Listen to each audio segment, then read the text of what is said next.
No memorial a Thomas Jefferson, em Washington, D.C., encontramos a seguinte frase de sua autoria: "Eu temo pela minha espécie quando penso que Deus é justo e que a sua justiça não pode dormir para sempre." Será que temos que temer o julgamento divino? Vamos até a Igreja Brasileira de Dallas, no Texas, para descobrir o que a Bíblia fala sobre o julgamento de Deus com o pastor Bill Santos.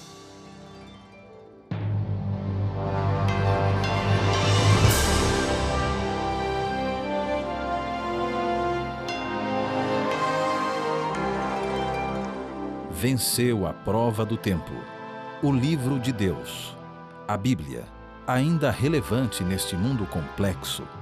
Está escrito Canadá, partilhando mensagens de esperança ao redor do mundo.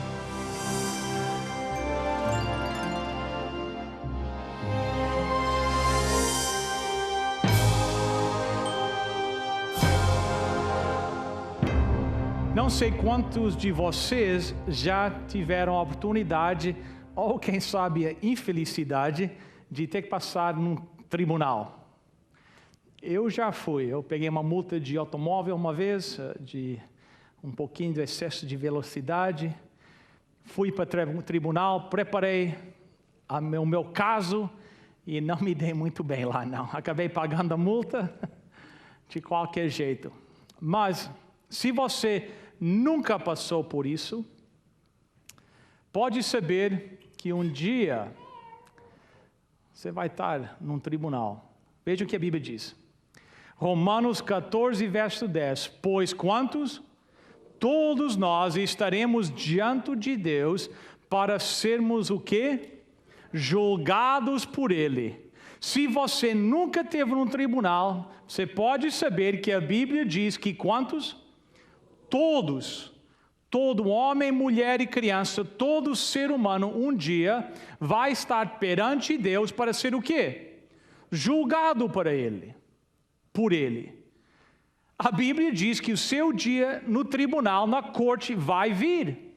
Na corte de Deus. Os anjos vão abrir os livros, eles vão procurar o seu nome, vai haver uma discussão sobre o seu nome e a sua vida. Porque a Bíblia diz que todos nós estaremos diante de Deus. Mas a Bíblia também ensina que existem alguns que vêm diante de Deus, que vêm para ser julgados por Deus, que eles conhecem o juiz. Eles são amigos do juiz. Imagine você estar no tribunal e quando você percebe, você olha e diz: o juiz é meu amigo. A Bíblia diz que alguns vão poder dizer isso. E o juiz vai dizer assim: inocente, o meu sangue cobre os pecados deles. Vejam São João capítulo 5, verso 22. O Pai não julga ninguém, mas deu a quem? Ao Filho todo o poder para quê? Julgar. A Bíblia nos ensina que Jesus Cristo é o juiz. Agora, outra coisa que a Bíblia ensina, que quem sabe alguns de vocês não sabem, a Bíblia ensina que não somente você pode conhecer o juiz, mas você também pode conhecer o advogado de defesa seu. Vejam mais uma vez, 1 João, capítulo 2, verso 1. Se todavia alguém pecar, temos o quê? Advogado junto ao Pai, Jesus Cristo, o justo. Vocês estão entendendo a mensagem aqui do julgamento? Às vezes eu falo para as pessoas, hoje eu vou pregar sobre o julgamento, e o pessoal faz assim: eu não quero ouvir o julgamento. Não, isso é uma mensagem horrível. Nós temos que pregar amor de Cristo. Não, isso é o amor de Cristo. Isto é o amor de Deus. O julgamento de Deus, da maneira que aparece na Bíblia, não é Deus fazendo tudo para que você não entre no céu. É Deus fazendo tudo, o possível e o impossível, para que você entre e venha para o céu. E a Bíblia diz que o juiz vai ser o seu advogado. Agora imagine você chegar no tribunal com o advogado, você chega lá e de repente, quando o teu caso é chamado, o seu advogado sai do seu lado, você olha assim e fala: por onde é que será que ele vai? E ele se senta lá como juiz. Você não pode perder. Se o seu advogado é o juiz. Deus, no julgamento do céu, Ele coloca tudo ao seu favor. Sai tudo lá. Deus faz tudo dentro do seu poder para que cada um dos seus filhos possa vir para o céu, possa entrar no céu. Nós começamos a estudar na outra noite que tivemos juntos que o julgamento divino não é Deus tentando proibir, colocando obstáculos para que ninguém entre no céu. É Deus fazendo tudo para que você venha para o céu. Deus não mandou o seu Filho unigênito lá do céu para morrer aqui na terra para que você não entrasse no céu. Ele mandou o seu Filho para que você tivesse entrada para o céu. E é isso o que o julgamento na Bíblia fala. Os hebreus, eles entendiam o julgamento de maneira diferente de nós aqui na América do Norte. Nós aqui na América do Norte, para nós o julgamento é o seguinte: quando a pessoa vai para o tribunal, ela vai com a presunção de inocência. Então, se aparece no tribunal, você vem inocente perante o tribunal, e o esforço do tribunal é provar que você é culpado. Mas no sistema hebraico era diferente. Quando eles traziam uma pessoa diante do tribunal, essa pessoa vinha acusada, vinha culpada. E o tribunal fazia tudo em seu poder para vindicar essa pessoa. Eles usam essa expressão, vindicar? É por isso que a Bíblia, o exemplo na Bíblia de o julgamento é que o teu advogado é também o juiz. Deus coloca tudo no julgamento divino ao teu favor, ao favor de mim. Mas você tem uma escolha, cada pessoa vai ter uma escolha. Quando o seu nome aparece lá no julgamento divino, no julgamento de Deus, quando você, que nem a Bíblia diz, tiver que estar perante Deus para ser julgado, você tem uma escolha. A escolha é sua. A escolha é, você pode aparecer diante de Deus para ser julgado sozinho, ou você pode ir com Jesus ao teu lado. A escolha é sua. Ou você enfrenta o julgamento sozinho, ou você vai enfrentar o julgamento com Jesus ao teu lado. O nosso querido pastor Feiraben, que me batizou, ele contava a história, ele dizia eu usava essa frase muitas vezes, eu me lembro. Ele dizia assim: quando eu olho para mim mesmo, eu penso, como será que eu serei salvo? Mas quando eu olho para Jesus Cristo, eu penso, como será que eu serei perdido? A escolha é sua. Ou você enfrenta o tribunal sozinho, ou você vai com Jesus Cristo ao seu lado. Agora, na outra noite, nós começamos o nosso estudo do santuário daquela profecia de Daniel 8, e nós vamos continuar nela hoje. Agora, hoje vai ter um pouquinho de matemática, e eu sei que alguns de vocês já estão preocupados, mas não é tão difícil. Um pouquinho de matemática, mas vale a pena, que no final a mensagem é muito importante. Então, vamos começar com algumas perguntas de matemática. Então, imagine que tem uma linha numérica, e nesta linha numérica, tem aqui uma na tela, tudo do meu lado direito, vosso lado esquerdo é menos, tudo do lado esquerdo, meu direito de vocês é mais, ok? Então, você começa com menos 2, se você somar 2 a menos 2, qual é a resposta? É 0. Menos 2 mais 2 é 0. Ok. Agora, não é uma linha numérica, é uma linha do tempo. Tudo para o meu direito, vosso esquerdo, é antes de Cristo. Tudo do meu lado esquerdo, vosso lado direito, é depois de Cristo. Ok? Agora, você começa no ano...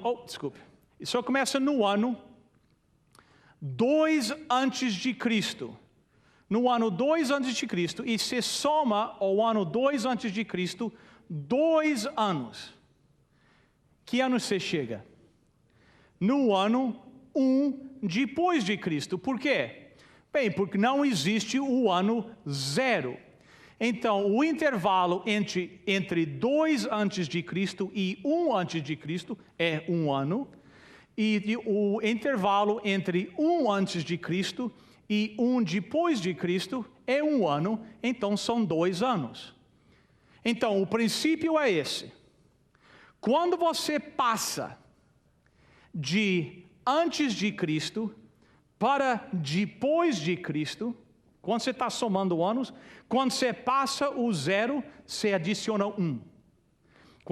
Qual é o princípio? Quando você passa o 0, você adiciona quantos? 1. Ok.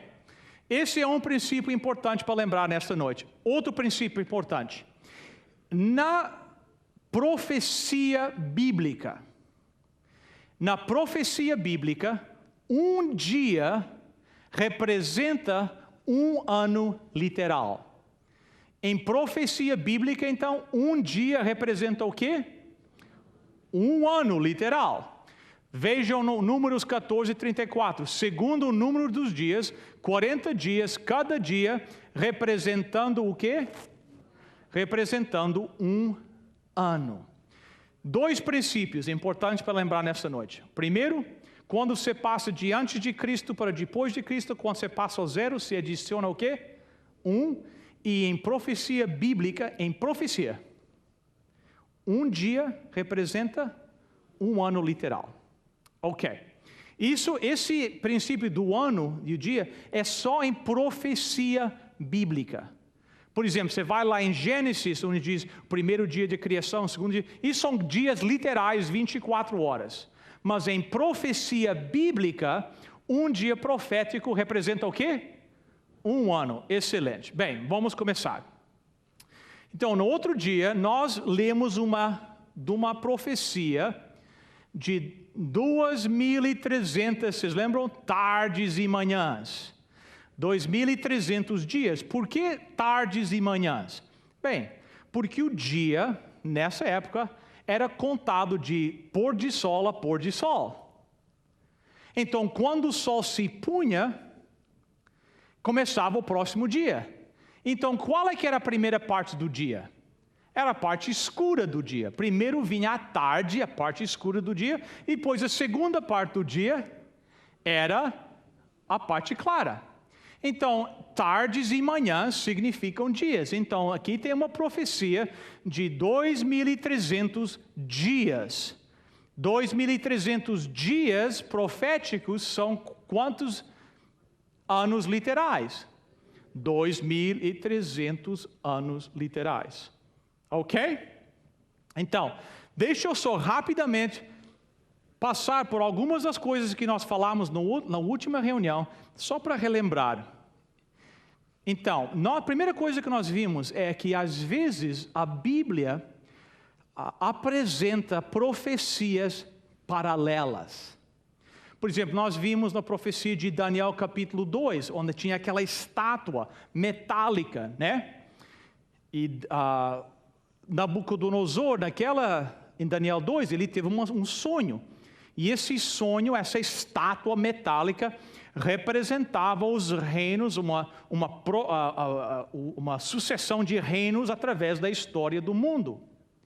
Agora, em Daniel capítulo 8, que nós estamos a última vez, não é Nabucodonosor que tem a visão, desta vez é Daniel que tem uma visão. Vocês lembram? E ele viu um carneiro, ele viu um bode, ele viu um chifre. E cada um representava um reino. Medo-Persa, Grécia e a Roma. Uma progressão de reinos seguindo a história do mundo. Repetindo aquilo que nós vimos em Daniel capítulo 2. Quando chega aqui a Roma, em Daniel 8 nos dá um pouquinho mais de informações, fala de outro poder que aparece, o anticristo, e entra em pouquinhos mais detalhes. Mas esse não é o foco desse estudo. O que nós percebemos a última vez é que cada vez que aparecia um destes animais, uma destas partes da visão, o anjo Gabriel vinha e dava a explicação para Daniel. Nós não tínhamos que adivinhar, nós tínhamos que ficar lá pensando, o que significa esse carneiro? O que será que é o bode? O que será que é? Porque o anjo vinha e explicava. Depois veio a última parte da visão, vocês lembram? A última parte era essa, Daniel 8,14. Ele me disse, até 2.300 tardes e manhãs, e o santuário será o quê? Purificado. Deixa eu fazer uma pergunta, ver se vocês estavam prestando atenção na última reunião. O anjo Gabriel explicou esta parte da visão, sim ou não? Não. O anjo Gabriel, em Daniel capítulo 8, explicou todas as outras partes da visão, mas quando chegou a essa parte, das 2.300 tardes e manhãs, ele não explicou. Se vocês lembram, a Bíblia diz que aí Daniel ficou preocupado, ele ficou doente, ele não entendia o que significava isso. Agora, nesta noite, nós vamos entrar em algum terreno novo, para ver se nós conseguimos entrar. Daniel escuta o anjo Gabriel dizendo o seguinte, 8,14 de Daniel, ele me disse até 2.300 tardes e manhãs, e o santuário será purificado. A mente hebraica está pensando, o santuário purificado, o santuário purificado. Isso é o dia do julgamento. Vocês lembram? Nós falamos do dia da expiação. E para o judeu, o dia da expiação é um dia de quê? De julgamento. Mas o anjo não tinha explicado essa parte. Ele não explicou em Daniel capítulo 8. E Daniel ficou preocupado, ele ficou doente, ele não entendia. E da última vez que nós estivemos aqui, nós não encontramos a explicação de esta parte da visão em Daniel capítulo 8. Mas o que eu não falei para vocês da última vez é que o anjo volta em Daniel capítulo 9 e dá a explicação. Ele explica em Daniel capítulo 9. Querem ver? Daniel 9, verso 21. Falava ainda na oração, quando o homem Gabriel, que eu tinha observado na minha visão, ao princípio veio rapidamente, voando e me tocou à hora do sacrifício da tarde. Ele queria instruir-me, falou comigo e disse, Daniel, agora saí para fazer-te o quê? Entender o sentido. No final do capítulo 8 de Daniel, Daniel diz, eu não entendo o que isso significa, ele ficou doente. Mas no Daniel capítulo 9, o anjo volta e disse, agora eu vim para te dar o entendimento. Agora eu vou explicar para você. E aí o anjo começa a dar essas informações importantes para nós. Daniel 9, verso 24. 70 semanas estão determinadas sobre o teu quê? Povo e sobre a tua quê? Santa cidade. Vamos parar aqui. Algumas perguntas. Quem era o povo de Daniel? Os judeus. E a cidade santa dos judeus é Jerusalém. 70 semanas, o anjo disse, Daniel, 70 semanas são para o teu povo em tua cidade. Agora, a palavra que aparece em português nesta versão, determinadas, 70 semanas estão determinadas. No original, no hebraico, seria traduzido 70 semanas são amputadas. O que significa ser amputado? Cortado. Entendeu? Quando alguém perde, né, é uma perna amputada, eles cortam a perna. Então, no hebraico está assim, Daniel, 70 semanas são cortadas, amputadas para o teu povo na tua cidade. O povo de Daniel é os judeus, a cidade de judeus é Jerusalém. 70 semanas foram amputadas. Amputadas de quê? das 2.300 tardes e manhãs. Então vejam, nós temos uma profecia de 2.300 anos. E o anjo disse, entre esses 2.300 anos, 70 semanas são cortados, amputados, decretados para os judeus. Ok? Vocês estão me seguindo? Ok. Então, 70 semanas, quantos dias numa semana? 7 vezes 70, 490 dias. 490 dias proféticos são quantos anos literais? 490 anos literais. O anjo chega para Daniel e diz, Daniel, o teu povo, os judeus, eles têm 490 anos. Agora, isso são informações muito importantes. Que bom que o anjo Gabriel veio e disse. Então ele está dizendo, ok, olha, tem uma profecia que começa e vai 2.300 anos. Dentro desses 2.300 anos, 490 anos são para os judeus. Boas informações. Excelente, anjo Gabriel. Obrigado pelas suas informações. Um pequeno problema. Quando é que começam esses 490 anos? Nós sabemos que eles são dentro desses 2.300 anos, mas começam aonde? Porque se nós conseguimos descobrir quando eles começam, vamos saber quando terminam. Quando é que começam? Vocês sabem que o anjo Gabriel diz exatamente quando esses 490 anos começam. No verso 25. Daniel 9, 25. Sabe e entende, desde a saída da ordem para quê? Restaurar e para edificar Jerusalém. O anjo volta e diz para Daniel, Daniel, 490 anos são para o teu povo, os judeus. E esses 400 anos começam quando sai a ordem para restaurar Jerusalém. Quando é que foi isso? Bem, nós sabemos que a Babilônia foi conquistada pelos medos e os persas. E em 457 a.C., o rei Artaxerxes em inglês, Artaxerxes, né, em português, cada nome, né? Ele era o rei e em 457 ele fez um decreto. E o decreto era que o povo judeu podia voltar para a cidade deles, para Jerusalém. Não só ele disse que eles podiam ir, ele financiou a reconstrução, ele deu dinheiro. Ele deu a sua bênção, deu autorização e deu o dinheiro.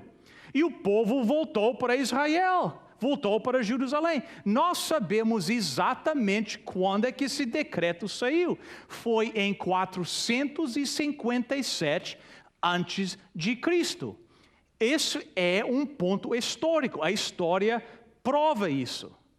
Então, se você vai começar em 457 antes de Cristo e você vai adicionar 490 anos, lembrando de somar quando você passa do zero, você chega a que ano? Você chega ao ano 34 depois de Cristo. Agora, será que essa data 34 tem algum significado especial? Pode saber que tem. No ano 34, houve o apedrejamento de Estevão.